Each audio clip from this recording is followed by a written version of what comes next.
Ассаламу алейкум, урматтуу жалпы мусулман бир туугандар.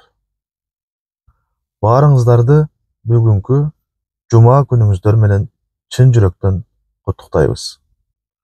Бардык мекендештерге, жалпы мусулман элине маалым болгондой, орозо бүгүн 26 күнү кармалып жатат.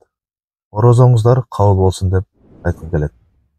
Кудай насип этип, бүгүн кечинде орозонун 26 күнүн ачып 27-сине караган түндө Кадыр түн деген жакшы бир түндүн астында турабыз.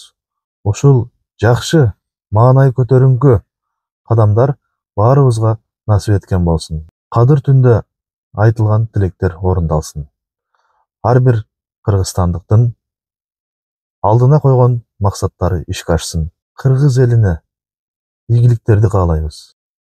Эки дүйнө бактылуулукту жараткан өзү чыныгы мусулман калкына насип эткен болсун. Биздин Кыргыз өлкөсү дагы эң алдыңкы өзүнө топ ыйманы бекем өнүккөн өлкөлөрдүн катарына кошуларына чын жүрөктөн тилек кылабыз. Бар болуңуздар, аман болуңуздар. Ассаламу алейкум.